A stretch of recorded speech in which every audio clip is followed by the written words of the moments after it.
Selamat petang, salam sejahtera. Isu hangat petang ini, pendakwaan bantah permohonan peguam diraja UK wakili Najib. Berita sepenuhnya. Peguam diraja QC dari United Kingdom, Jonathan Laidlaw, tidak menunjukkan sebarang kelayakan atau pengalaman istimewa berkenaan undang-undang negara ini selain tidak berkelayakan dalam bahasa Malaysia. Perkara itu dinyatakan timbalan pendakwa raya Muhammad Ashraf Adrin Kamarul menerusi afidavitnya yang difailkan hari ini bagi membantah permohonan Laidlaw untuk mewakili Datuk Seri Najib Razak dalam rayuan akhirnya berhubung kes penyelewengan dana RM42 juta membabitkan SRC International Sdn Bhd. Muhammad Ashraf mendakwa pemohon Laidlaw juga tidak memiliki pengetahuan lebih berbanding peguam tempatan untuk menghujahkan rayuan itu di Mahkamah Persekutuan. Dakwaan bahawa tiada peguam tempatan dengan kelayakan istimewa atau pengalaman adalah penuh ironi apabila dibandingkan dengan pemohon untuk membela pertuduhan pecah amanah CBT, penggubahan wang haram dan salah guna kedudukan yang dihadapi Datuk Seri Najib apabila pemohon sendiri tiada pengalaman untuk berhujah bagi pertuduhan itu di Mahkamah Malaysia. Adalah sukar untuk difahami bagaimana pemohon sebagai seorang yang asing kepada undang-undang tempatan boleh dikatakan lebih layak dan lengkap daripada peguam kanan Tan Sri Muhammad Safi Abdullah yang sering hadir di hadapan semua peringkat Mahkamah Malaysia untuk menghujahkan kes-kes sama seperti pertuduhan, ujar Muhammad Ashraf. Dalam rayuannya di Mahkamah Persekutuan, Najib memohon untuk membatalkan sabitan serta hukuman penjara 12 tahun dan denda RM210 juta atas satu pertuduhan salah guna kedudukan, 3 pertuduhan pecah amanah dan 3 pertuduhan penggubahan wang haram yang dikaitkan dengan dana SRC International. Dakwa Muhammad Ashraf, Laidlaw juga tidak mempunyai kelayakan bahasa Malaysia yang diperlukan di bawah Section 11 dalam kurungan 2 Akta Profession Undang-Undang Akta 166 untuk percaya dalam permohonan ad hoc di bawah Section 18 Akta sama. Peguam bukan seorang berkelayakan untuk diterima masuk sebagai peguam bela dan peguam cara ad hoc di bawah Akta 166. Saya menyatakan, sekiranya mahkamah mengabaikan kedudukan politik perayu Najib dalam rayuan ini, kes itu akan menjadi seperti mana-mana rayuan jenayah lain yang tidak layak diberi sebarang pertimbangan istimewa untuk menerima masuk peguam asing untuk menghujahkan rayuan yang bakal didengar di Mahkamah Persekutuan, katanya.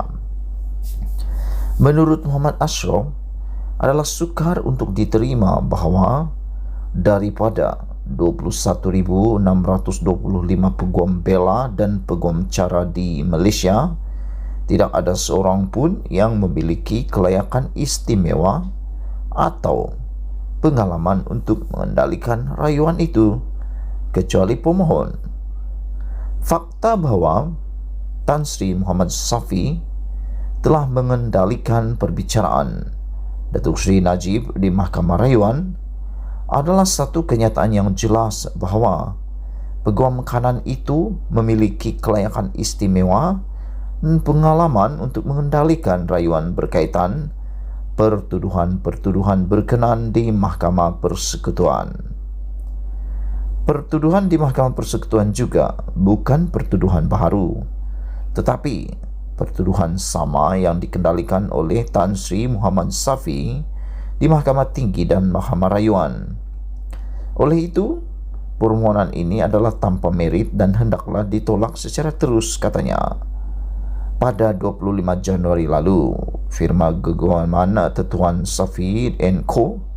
telah menyerahkan surat kepada Sekretariat Ketua Hakim Negara Tun Tengku Maimun Tuan Mat mengenai hasrat Najib melantik QC untuk membantu beliau berhubung isu kompleks dan persoalan undang-undang dalam rayuan kes SRC di Mahkamah Persekutuan. Pada 29 April lalu, Mahkamah Persekutuan menetapkan 10 hari pada bulan Ogos untuk mendengar rayuan Najib terhadap sabitan dan hukuman penjara bagi kesalahan penyelewengan dana syarikat itu.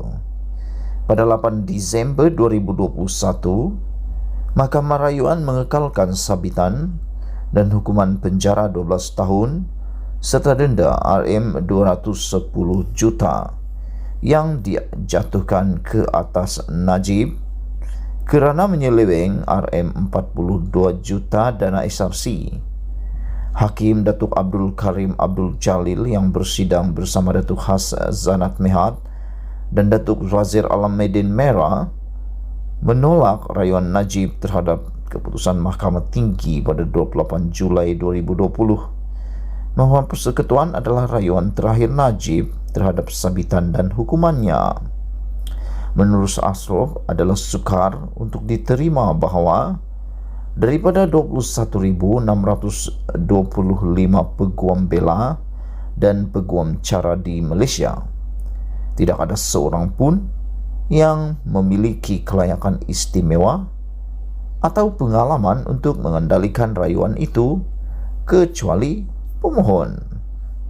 Fakta menunjukkan bahawa Tan Sri Muhammad Safi telah mengendalikan perbicaraan Datuk Seri Najib di Mahkamah Rayuan adalah satu kenyataan yang jelas bahawa peguam kanan itu memiliki kelayakan istimewa dan pengalaman untuk mengendalikan rayuan berkaitan pertuduhan-pertuduhan berkenaan di Mahkamah Persekutuan. Pertuduhan di Mahkamah Persekutuan juga bukan pertuduhan baharu, tetapi pertuduhan sama yang dikendalikan Tan Sri Muhammad Safi di Mahkamah Tinggi dan Mahkamah Rayuan. Oleh itu, permohonan ini adalah tanpa merit dan hendaklah ditolak secara terus, katanya lagi. Pada 25 Januari lalu, firma Tuan Genggaman Tuan Safi dan Co. telah menyerahkan surat kepada Sekretariat Ketua Hakim Negara Tun Tengku Maimun Tuan Mat mengenai hasrat Najib melantik QC untuk membantu beliau berhubung isu kompleks dan persoalan undang-undang dalam rayuan kes SRC di Mahkamah Persekutuan. Sekian isu hangat petang ini. Jangan lupa tinggalkan komen Anda, sila tekan butang subscribe dan kita jumpa lagi. Bye-bye.